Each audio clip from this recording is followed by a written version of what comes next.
Hi గారు. Welcome to our channel. ప్రస్తుతం మనతో పాటు దాము బాలాజీ గారు సీనియర్ జర్నలిస్ట్ ఉన్నారు. వారితో ఒకసారి మాట్లాడదాం. నమస్కారం సార్. నమస్తే. Sir, actor Sonu Sood arrest అయ్యారంటూ కొన్ని వార్తలు వినిపిస్తూ ఉన్నాయి సార్. మనకు తెలుసు సోనూ సూద్ గారు తన యాక్టింగ్ కెరీర్ ద్వారా ఎంత పాపులారిటీ సంపాదించుకున్నారో, అంతకు మించి సేవా కార్యక్రమాల ద్వారా కూడా సంపాదించుకున్నారు. ఇప్పుడు ఆయన అరెస్ట్ అయ్యారంటూ వార్తలు వినిపిస్తున్నాయి. అసలు ఏం జరిగింది? మరి ఆయన మీద నమోదైన కేసు ఏంటి? మీరేం చెప్తారు సార్?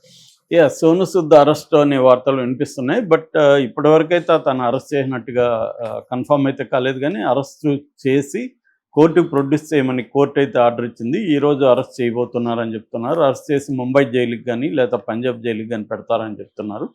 యాక్చువల్గా ఏం జరిగిందంటే, అడ్వకేట్ రాజేష్ ఖన్నా అనే ఒక ఆయన ఉన్నారు. ఆయన మోహిత్ శర్మ అనే అతను నన్ను 10 లక్షలు మోసం చేశాడు, ఈ కేసులో సాక్ష్యంగా సోను సూద్ ఉన్నాడు, సోను అని ఆయన కేసు వేశాడు. అది ఎప్పటి నుంచో కోర్టులో నడుస్తుంది. పంజాబ్లో వేశాడు ఈ కేసు. ఎందుకంటే సోను సూద్ కూడా పంజాబ్లో మెగా అనే ఒక టౌన్ అనమాట. ఆయన పుట్టింది అక్కడ సోను సూద్. సో వేసినప్పుడు అది ఆ సాక్షి కోసం కోర్టు అనేక సార్లు సోను సూద్కి సమన్లు జారీ చేసింది, వచ్చి సాక్ష్యం చెప్పమని. కానీ సోను సూద్ ఒకసారి కూడా వెళ్ళలేదు. ఒకసారి కూడా వెళ్ళదలుచుకోలేనప్పుడు సాక్ష్యంగా ఉండకూడదు. సాక్షిగా ఉన్నప్పుడు కోర్టు పిలిస్తే వెళ్ళాలి. సో ఈయన ఎప్పుడూ వెళ్ళలేదు. దాంతో junior magistrate Raman Preet Kaur warrant జారీ చేశారు.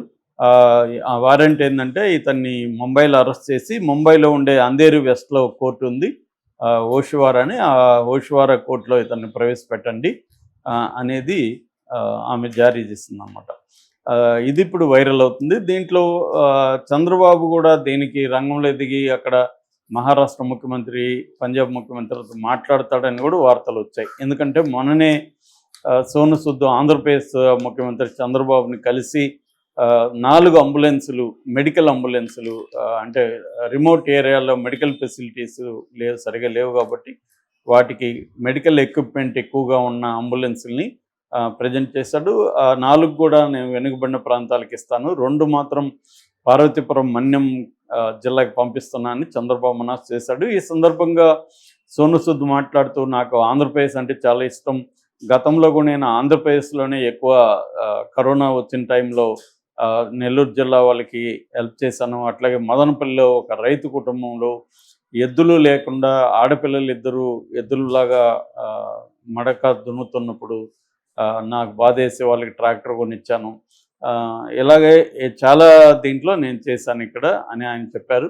అట్లాగే చంద్రబాబు అంటే ఆయన విజనరీ అని, ఆయన అంటే నాకు చాలా ఇష్టం అని చెప్పాడు. అట్లాగే ఇంకొక విషయం ఏంటంటే, మామూలుగా అందరికీ తెలియని విషయం, తాను పెళ్లి చేసుకున్న అమ్మాయి సోనాలి అనే అమ్మాయిని తను పెళ్లి చేసుకున్నాడు. అమ్మాయిది ఆంధ్రప్రదేశ్, వాళ్ళ తెలుగు వాళ్ళే, కాకపోతే ఎప్పుడో మహారాష్ట్రలో సెటిల్ అయ్యారు.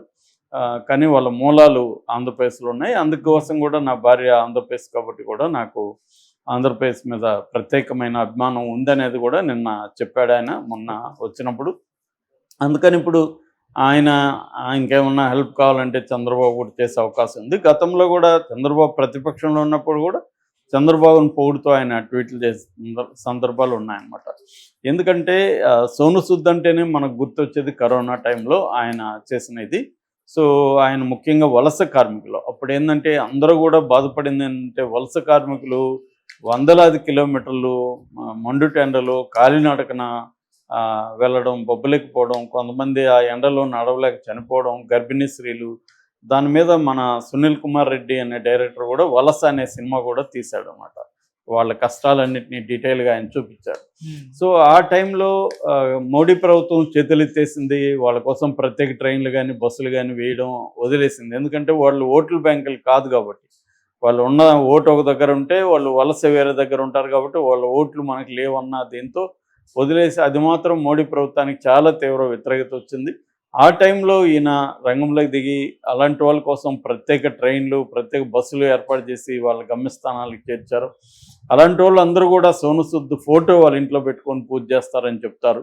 అది బాగా ఇదైంది. దాని తర్వాత కూడా ఆక్సిజన్ సిలిండర్లు లేనప్పుడు ఆక్సిజన్ సిలిండర్ చాలా కొనిచ్చాడు, నెల్లూరు జిల్లాలో కూడా కొనిచ్చాడు. అట్లాగే చాలామందికి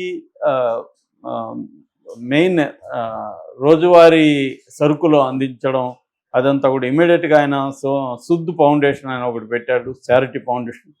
దాంట్లో కొంతమందిని ఎంప్లాయర్స్ని తీసుకొని ఆ సుద్దు ఫౌండేషన్ తరఫున ఒక ఆర్గనైజ్డ్గా చేయడం చేశాడనమాట. సో అట్లాగే మనకి ఇంకొక ఇంపార్టెంట్ ఏంటంటే కిర్గిస్తాన్లో మన వాళ్ళు 1500 మంది అక్కడ ఇరుక్కున్నప్పుడు కూడా వాళ్ళని తీసుకురావడానికి ప్రత్యేక ఫ్లైట్లు ఈయన ఖర్చుతో పెట్టి వాళ్ళని తీసుకొచ్చాడు. అంటే చాలా చోట్ల గవర్నమెంట్లు చేయాల్సిన పనిని సోను సూద్ చేస్తున్నాడు. దాంతో మామూలుగా అయితే సోను సూద్ విలన్, ఆయన మనకు తెలుసు అరుంధతిలో ఎంత పాపులారిటీ వచ్చిందో. సో ఈయన విలన్ కాదు, నిజ జీవితంలో హీరో అన్నట్టుగా చిరంజీవి కూడా అభినందించాడు ఈయన్ని. సో అలాగే ఈయనకి అనేక వైపున అభినందనలు వచ్చినాయి. వచ్చిన తర్వాత ఈయన మీద అనేక విమర్శలు కూడా మెల్లగా మొదలైనవి. ముఖ్యంగా ఈయన బీజేపీకి యాంటీగా ఉన్నాడని ఒక వార్త వచ్చింది. బీజేపీ వాళ్ళు ఈయనకి యాంటీగా మాట్లాడడం మొదలుపెట్టారు. ఈయన ట్యాక్స్ కట్టలేదని, గతంలో కూడా ఈయనకి వారెంట్ ఇష్యూ చేయనట్టు, అరెస్టు అవ్వబోతున్నట్టు ఇలాంటి వార్తలంతా కూడా వచ్చాయి. మామూలుగా రెండోది ఏంటంటే చారిటీ ఎవరు చేస్తున్నా దీని వెనక ఏదో ప్రయోజనం ఉంటుంది, రాజకీయాల్లోకి ఈయన వస్తాడేమో. అందుకని జనరల్గా ఏంటంటే రాజకీయాలకి రావాలనుకున్న వాళ్ళు ముందుగా వేసే స్టెప్ ఏంటంటే ప్రజాసేవలకి ఎంటర్ అవుతారు. తమ ఖర్చుతో వాళ్ళు కొన్ని పనులు చేస్తారు. ప్రజల్లో మంచి పేరు తెచ్చుకున్నాక రాజకీయాల్లోకి రావడం అనేది జనరల్గా జరుగుతుంది. సోను సూద్ కూడా అదే ప్లాన్తో వచ్చాడనేది అందరూ అనుకున్నారు. కానీ ఆయన చాలాసార్లు చెప్పాడు, నాకు రాజకీయాల్లోకి ఇంట్రెస్ట్ లేదు, నేను నా వీలైనంత వరకు సమాజంలో నాకు అనిపించిన చోట్ల నేను హెల్ప్ చేస్తాననేది ఆయన చెప్పుకున్నాడు. సో ఆ రకంగా చేస్తున్నాడు. అయితే ఇది దురదృష్టకరమైన కేసు అని చెప్పాలి. అయితే ఇక్కడ సోను సూద్ తప్పు కూడా కనిపిస్తుంది. చాలామంది సెలబ్రిటీలు చేసే తప్పే సోను సూద్ కూడా చేస్తాడు. మన ఆ మధ్య జయప్రదాది కూడా చెప్పుకున్నాం. అనేక సార్లు ఆమెకి సమ్మన్స్ వస్తే కూడా ఆమె ఉత్తరప్రదేశ్ కోర్టుకి వెళ్ళలేదు. సో ఇదే ప్రతి చోట జరుగుతుందన్నమాట. సో ఇక్కడ కూడా సోను సూద్ విషయంలో కూడా సోను సూద్ లాంటి వాళ్ళు కోర్టుల్ని క్యారీ చేయకపోతే ప్రజల్లో కూడా ఒక రాంగ్ సిగ్నల్ వెళ్తుంది. అంటే డబ్బు, పలుకుబడి, పవరు ఉంటే కోర్టులు ఏమి చేయలేవు, మనల్ని మాత్రం వేధిస్తారు, మనం ఒక వాయిదాకు పోకపోతేనే మనల్ని సీరియస్గా మందలిస్తారు జడ్జి, లేదంటే అరెస్ట్ వారెంట్ ఇష్యూ చేస్తారు, పెద్ద పెద్ద వాళ్ళు కోర్టులకు వెళ్ళకపోయినా వాళ్ళని ఏమి చేయరు అన్న ఒక రాంగ్ ఇదైతే జనాలకి వెళ్ళడానికి సోను సూద్ లాంటి వాళ్ళు ఈ సమ్మన్స్ని పట్టించుకోకపోవడం అనేది కారణం ఖచ్చితంగా. సో ఆ రకంగా సోను సూద్ మీద, నిజానికి సోను సూద్ సాక్షి తప్ప ఆయనేమి దీంట్లో నేరస్తుడు కాదు, ఏం కాదు. ఇంతకీ ఇది ఏంటంటే ఈ రాజేష్ ఖన్నా అనే, అది కూడా నాకు చదువుతుంటే అది విచిత్రంగా ఉన్నది. అదేంటంటే రాజేష్ ఖన్నా అని రిజికా అనే ఒక బిట్ కాయిన్లో డబ్బులు పెట్టమని మోహిత్ శర్మ అనేవాడు చెప్పాడు.